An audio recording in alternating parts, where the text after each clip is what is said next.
Very good morning, students. I hope you people are good and safe. So today we are going to see about monetary economics part 3. So just a recap about the monetary economics. Monetary means it is in money. So first, money means what? So money means anything which is accepted as a payment of goods and service. So money which has been defined by two economists, one is an Walker and another one is an Crowther. Then we comes to know about an evolutions of money. Evolutions of money means before the inventions of money. So how the system has been followed. So barter system which has been introduced. But later barter system started to fail due to so many reasons. Then metallic standard has been started to arise. See, this metallic means it is considered as an iron, aluminum or any metals. Okay. So this is all considered as an money. Then later gold is considered as an money. And afterwards silver is also considered as an money. Now that is paper currency standard. This is the most innovative system, that paper which is considered as an money. And next we comes to know about an plastic money. So debit card, credit card is also considered as an money. It is a type of card but it has an value. Okay. Then the most innovative system, it is an cryptocurrency. So this is a very innovative and a digitalized money. It is called as a digitalized money. This is not issued by an Reserve Bank of India. So it is an common. It belongs to an group of people. Okay. So the Bitcoin's values also will be, when compared to a normal value of money, the Bitcoin money which values has more. So it is like an gold. So its value will be increased or its value will be decreased. So it based on the situations. Okay. Then now we come to know about the functions of an money. So money which has been classified into 4 categories. The first, that is money, how money is functioning in a country. One is an primary function. Second one is an secondary function. Third one is an contingent function, and fourth one is an other function. Okay, now we will come to know about the money supply. See here, money, how it is supplying in a country. First we have to know that how money is supplying. See, in economics, in this chapter, they have explained very clearly about the money. So first, what do you mean by money? Then how money has been started. So what is the purpose for need for money? So then barter system. Then what happens? Then money's functions. Then now they are clearly explaining about the supply of money. What do you mean by a supply of money? Supply of money means the total amount of money in circulation in a country. That is total amount of money which is circulating in a country. That is called as an supply of money. Okay. So see here, money supply means the total amount of money in an economy. In an economy, how much of money which is circulated. Okay, so this money plays a very important role in our country. So money which is determine the price level. Okay, now we will see how the currency notes. Okay, who introduced, who used to issue this currency notes. Okay, first we have to know who is issuing this currency notes. In India, currency notes are issued by an Reserve Bank of India. Only this currency notes, this paper money only alone, this Reserve Bank of India used to issue. The remaining coins are issued by the Ministry of Finance and Government of India. So these two used to take to issue the coins. Then the remaining amount, that is like public deposits, like time deposit, demand deposits, which is all considered as an money. Okay. See here, this currency notes is also called as a fiat money and legal tender. Fiat money means, that is the currency notes, it is called as an fiat money. So in our country, so what is the fiat money? start from 1 rupee note. Okay, so 1 rupee note is considered as an fiat money. Now we have in 2000 rupees, up to 2000 rupees, all this rights to issued by the Reserve Bank of India. So this fiat money means from 1 rupee to 1 rupee, that is 1 rupee note to 2000 note, it is issued by the Reserve Bank of India. So Reserve Bank of India has a rights, the remaining others has no rights to issue the currency. So this is called as a fiat money and legal tender. Okay, now we will come to know about the money supply is a stock variable. Generally, money means it is in stock. So money can be stored. So in the last class we saw about the money has a storing value. So it can be stored. It can be stored as in savings. We can store anywhere. So like bank or whatever you want, you can store. So money supply is an stock variable. See here, this is also called as an components. It is also called as an components of money supply. See here, M1, M2, M3 and M4. So see here, Reserve Bank of India published an information for 4 alternative measures of money supply, namely M1, M2, M3 and M4. What do you mean by M1? See here, this 4M is also called as an components of money supply. What are the 4 components of money supply? So M1 means what? M1 means currencies, coins and demand deposits. See here, currencies means start from 1 rupee to 2000, up to 2000 rupees, it is considered as an currencies. Coins means 1 rupee, 2 rupee, then 5 rupees, 10 rupees. Now recently the government started to issue 50 rupees coins and 100 rupees coins, even 1 lakh rupees coins also it's going to publish. Okay, so currencies, coins and demand deposits. What do you mean by demand deposits? Demand deposits means there is no fixed period. So at any time you can go and deposit with the bank. That is called as a demand deposit. So M1 means currencies, coins and demand deposit. Next, M2. M2 means M1 plus savings deposit with post office savings bank. So M1 means what? M1 means currencies, coins and demand deposit. So M1 plus savings deposit with post office savings banks, it is called as a M2. Next we come to know about the third component of money supply. See how money is circulating in a country through currencies, coins and demand deposit, and the second one is an savings with post office. It is also called as a M2. And now we come to know about an M3. So M2 plus time deposits of all commercial banks and cooperative banks. Time deposit means that is people used to keep their savings in a fixed manner. So time deposits as a fixed period. So people used to put their money in a fixed. So they will never used to take more than 1 year or more than 3 months. So that amount which has been taken by the commercial bank and cooperative bank, so it is called as a time deposit. So M3 means M2. So M1 and M2 plus M3 means M2 plus time deposit which has been included. Next we come to know about an M4. What do you mean by M4? The next components of money supply, how money which has been circulating in a country, that is M4. M4 means M3 plus total deposit with post office. See, M3 means it has been included M1, M2 and M3. So under M1 currencies, coins and demand deposits. Under M2 which has includes M1 plus post office savings, and M3 means M1 plus M2 and M3 plus time deposits also which has been included. So in M4 it has included M3 plus total deposit with post office.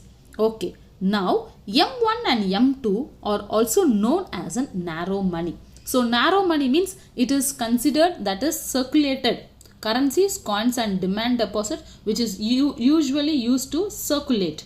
But M3 and M4 is also known as a broad money because it is based on the deposits. So it based on the demand deposit and it is based on the time deposit. So it is known as a broad money. So it has been fixed. Okay, so that's why it is called as a broad money. So see here the symbol, this is an symbol. It is how the symbol has been arised. So now before that is before 2010 rupees, it's our Indian currency's values which is called as an rupees, RS has been used. Now it has been used as this symbol. See how this symbol has been arised. So currency symbol. So now our currency symbol is this. The new symbol designed by D. Udaya Kumar, a postgraduate of IIT Bombay, was finally selected by the Union Cabinet on 15th July 2010. The new symbol is an amalgamation of a Devangari Ra and the Roman R without the stem. The symbol of Indian rupee came into use of 15th July 2010 after America, Britain, Japan, Europe Union. India is the 5th country to accept an unique currency symbol. So for each country, the currency's value symbols will be differ. So for us also, the currency symbol has been started to introduce and which has been accepted. Okay, now we come to know about the determinants of money supply. See here, determinants of money supply, we have 4 determinants of money supply. One is currency deposit ratio, reserve deposit ratio, cash reserve ratio, statutory liquidity ratio. First we come to know about currency deposit ratio, CDR. What do you mean by CDR? It is the ratio of money held by the public in currency to that they hold in bank deposit.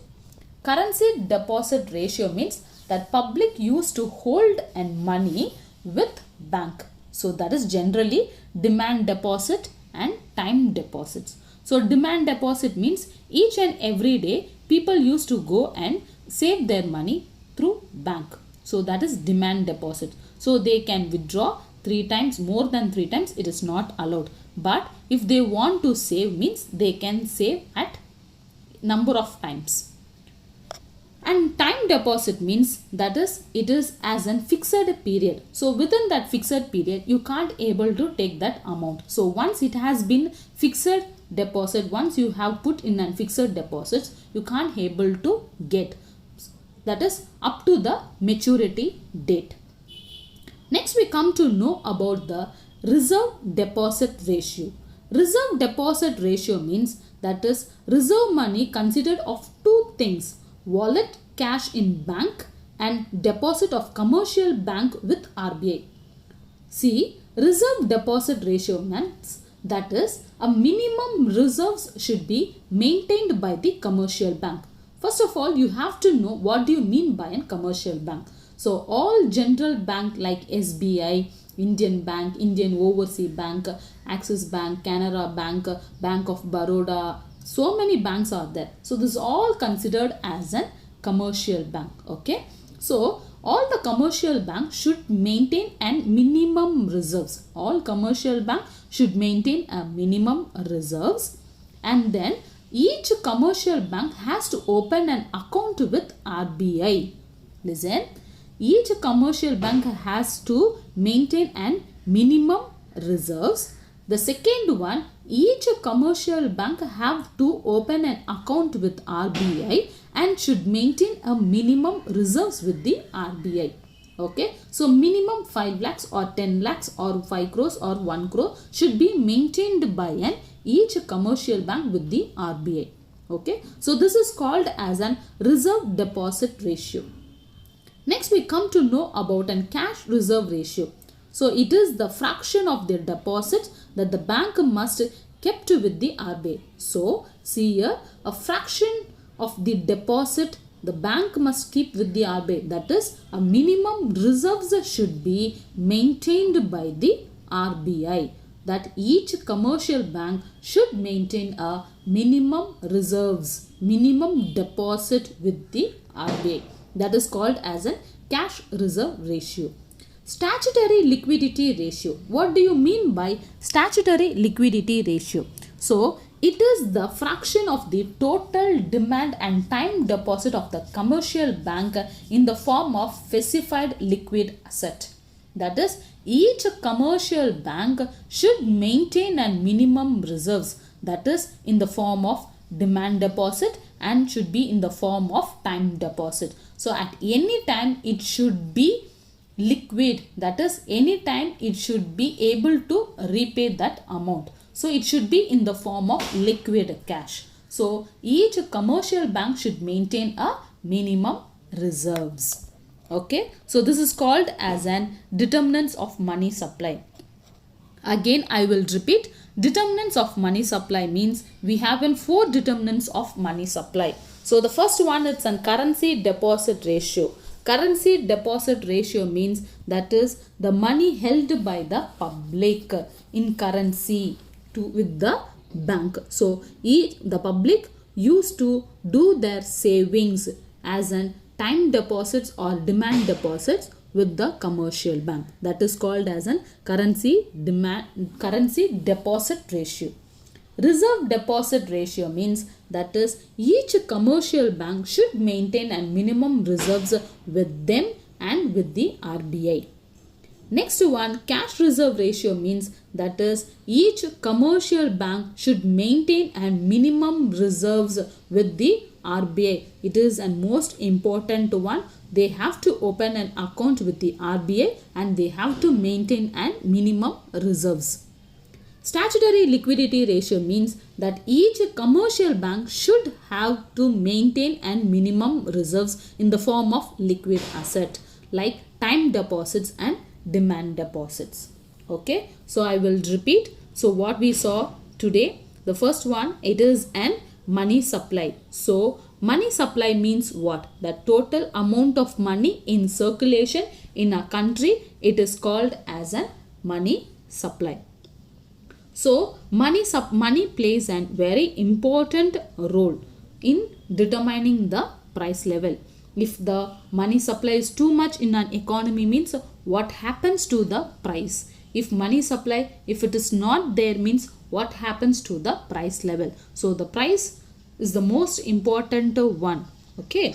Next we saw about the money supply, that is currencies, coins. So who has the rights to issue the currency notes? So in India, currency notes are issued by the Reserve Bank of India and coins are issued by the Ministry of Finance and Government of India. Okay. Then the remaining demand deposits and time deposits, all savings and current account deposits are all considered as an money. Then the currency notes are all called as an fiat money. So fiat money means think about, so in a country 1 rupee note is considered as a fiat money. So from 1 rupee to up to 2000 rupees it is considered as a fiat money. So see, 1 rupee note, we saw 1 rupee note, 2 rupees note, 5 rupees note, 10 rupees note, 50 rupees, 100 rupees and then 200 rupees, and then we come to know about 500, 1000 and 2000. So now recently in 2017, 18 to 19, the government started to issue certain amount, that is which has not been comes out, but it is the process is going, that is 30 rupees note is also is going to come. Okay. Next one, we come to know about the how money are supplying. Okay, we have to know the money supply, how money has been supplying in our country. So we have in 4 components of money supply. One is an M1, M2, M3 and M4. So M1 means currencies, coins and demand deposits. M2 means M1 plus post office savings. M3 means M2 plus total deposits of all commercial banks, and M4 means M3 plus total post office savings. M1 and M2 it's called as a narrow money, and M3 and M4 it is called as a broad money. Next we come to know about the determinants of money supply. We have in 4 determinants: currency deposit ratio, reserve deposits ratio, cash reserve ratio, and statutory liquidity ratio. Okay, so up to this I will stop. The remaining will be continued in the next class. Thank you, students.